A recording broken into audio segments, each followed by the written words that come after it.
warahmatullahi wabarakatuh. Bertemu lagi dengan saya, Erna Wahyu Septiana, dengan NPM 2013022019. Nah, pada pertemuan kali ini, kita akan membahas tentang kaidah penggunaan tata kata atau kaidah penulisan kata. Nah, penulisan kata ini ada bermacam-macam cabangnya ya teman-teman.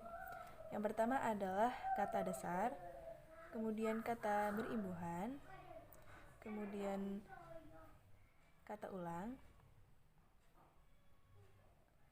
gabungan kata, pemenggalan kata, kata depan, partikel, singkatan dan akronim, angka dan bilangan, kata ganti, kata sandang. Nah, langsung saja kita ke kata dasar, yaitu kata dasar ditulis sebagai satu kesatuan. Misalnya, kantor pajak penuh sesak. Kemudian saya pergi ke sekolah. Buku itu sangat tebal. Kemudian penggunaan kata yang kedua yaitu kata berimbuhan.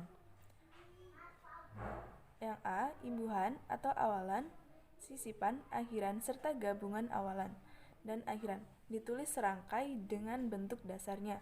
Misalnya berjalan, berkelanjutan. Nah, ber itu digabung dengan kata dasar, jadinya berjalan.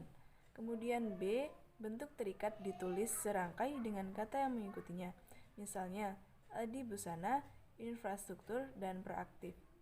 Kemudian yang C, bentuk maha yang diikuti kata dasar yang mengacu kepada nama atau sifat Tuhan kecuali kata esa. Ditulis serangkai juga ya. Nah, misalnya Tuhan yang Maha Kuasa menentukan arah hidup kita.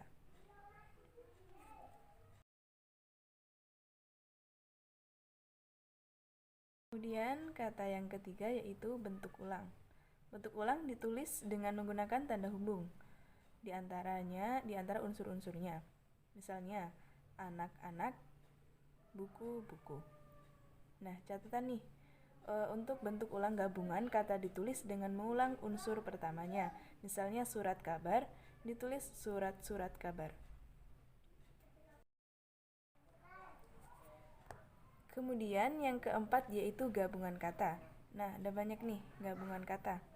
Yang pertama yaitu unsur gabungan kata yang lazim disebut dengan kata majemuk, termasuk istilah khusus ditulis terpisah. Misalnya duta, besar, model, linear. Kemudian yang B, gabungan kata yang dapat menimbulkan salah pengertian ditulis dengan membubuhkan tanda hubung di antara unsur-unsurnya. Misalnya nih, anak, istri, pejabat, anak, istri, pejabat. Kemudian yang C, gabungan kata yang penulisannya terpisah tetap ditulis terpisah jika mendapat awalan atau akhiran. Misalnya bertepuk tangan. Kemudian yang D, gabungan kata yang mendapat awalan dan akhiran sekaligus ditulis serangkai. Nah, jadi ya kata yang mendapat awalan dan akhiran sekaligus itu ditulis serangkai ya, tidak di spasi. Contohnya dilipat gandakan. Kemudian yang E, gabungan kata yang sudah ditulis serangkai. Misalnya acap kali, hulu balang, dan radioaktif. Kemudian tata kata yang kelima yaitu pemenggalan kata. Nah, yang pertama, pemenggalan kata pada dasar dilakukan sebagai berikut. A, jika di tengah kata terdapat huruf vokal yang berurutan, pemenggalannya dilakukan di antara kedua huruf vokal itu. Misalnya buah, bu, a. Kemudian B, huruf dipotong a, ai, au, e, dan oi tidak dipenggal, misalnya pandai. Nah, yang D, jika di tengah kata dasar terdapat dua huruf konsonan yang berurutan, pemenggalannya dilakukan di antara kedua huruf konsonan itu. Misalnya April, kemudian caplok. Nah, yang selanjutnya nih, ini masih nomor 5 ya. Yang kedua adalah pemenggalan kata turunan sedapat-dapatnya dilakukan di antara bentuk dasar dan unsur pembentuknya. Misalnya berjalan, mempertanggungjawabkan. Kemudian 3. Jika sebuah kata terdiri dari 2 unsur atau lebih dan salah satu unsurnya itu dapat bergabung dengan unsur lain, pemenggalannya dilakukan di antara unsur-unsur itu.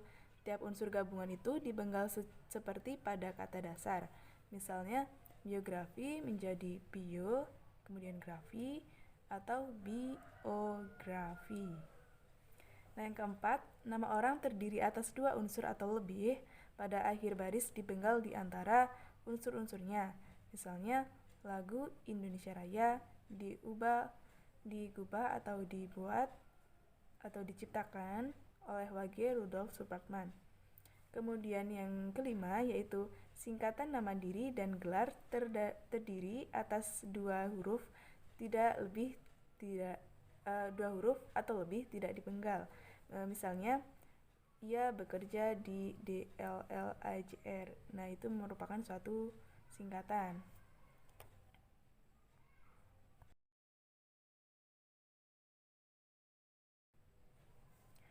Kemudian yang keenam yaitu kata depan.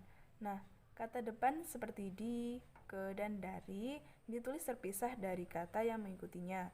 Misalnya, di spasi mana dia sekarang. Kedua, kain itu disimpan di dalam lemari. Nah, penggunaannya dapat dilihat di PowerPoint-nya. Jika menunjukkan menggunakan keterangan tempat, itu biasanya dipisah. Itu namanya kata depan. Kalau seperti pada disimpan, itu kan tidak di spasi. Nah, itu namanya awalan.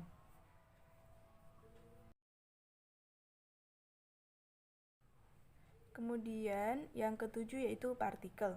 Nah, yang pertama partikel lah, kah, dan tah ditulis serangkai dengan kata yang mendahulunya. Misalnya, bacalah buku itu baik-baik. Bacalah. Lahnya digabung dengan baca, tidak dispasi. Jadi serangkai, bacalah buku itu baik-baik. Kemudian yang kedua itu partikel pun ditulis terpisah dari kata yang mendahulunya. Misalnya nih, apapun permasalahan yang muncul, dia dapat mengatasinya dengan bijaksana. Apapun. Nah, apa spasi pun dipisah, dia tidak serangkai. Nah, catatan nih, partikel pun yang merupakan unsur kata penghubung ditulis serangkai. Misalnya, dia tetap bersemangat walaupun lelah. Nah, itu baru diserangkai ya, tidak dispasi.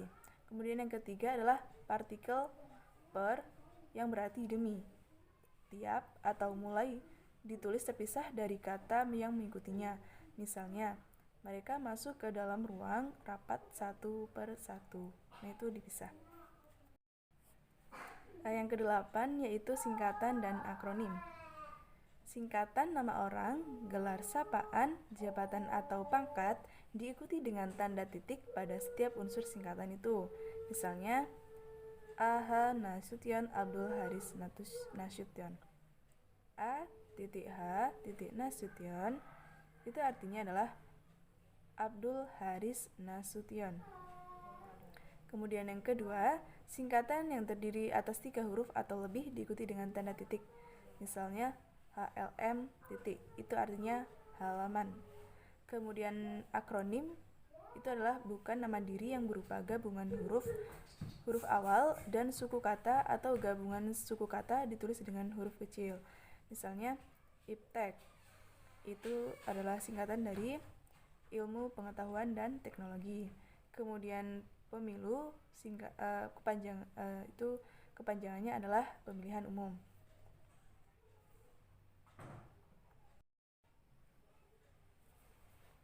Kemudian yang ke-9 yaitu penggunaan angka dan bilangan. Nah, angka Arab atau angka Romawi lazim dipakai sebagai lambang bilangan atau nomor. Nah, contohnya angka Arab 0, 1, 2, 3, 4, 5, 6, 7, 8, 9. Kemudian angka Romawi 1, 2, 3, 4, 5, 6, 7, 8, 9, 10. Nah, kalau L itu artinya 50, C 100, dan seterusnya.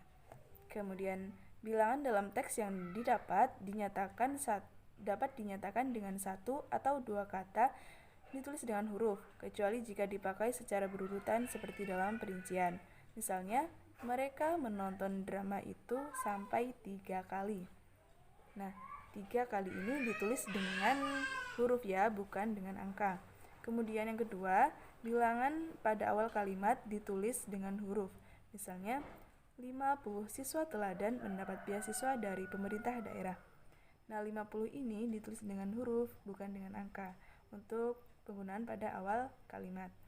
Kemudian yang ketiga, bilangan yang digunakan sebagai unsur nama geografi ditulis dengan huruf. Misalnya, Kelapa 2 atau Raja 4. Itu ditulis dengan huruf, bukan dengan angka. Ya, teman-teman. Kemudian yang ke-10 yaitu kata ganti ku, kau, ku, mu, dan nya. Jika kata ganti ku dan kau ditulis serangkai dengan kata yang mengikutinya, sedangkan ku, mu, dan nya ditulis serangkai dengan kata yang mendahulunya. Misalnya, rumah itu telah kujual. Itu digabung. Kemudian majalah ini boleh kau baca. Maksud dari majalah ini boleh kau baca, ini kau ini merupakan kata ganti orang kedua. Kemudian bukuku, bukumu, dan bukunya tersimpan di perpustakaan. Dan contoh yang terakhir yaitu rumahnya sedang diperbaiki. Nah, yang terakhir yaitu kata sandang, si, dan sang.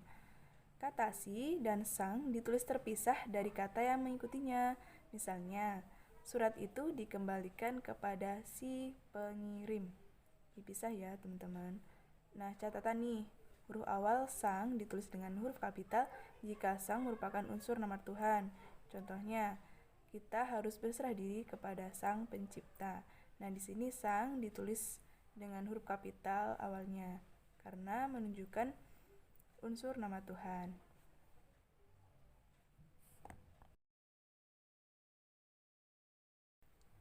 Nah, itulah tadi beberapa penjelasan mengenai penulisan kata. Ada 11 tadi ya. Semoga bermanfaat untuk teman-teman semua.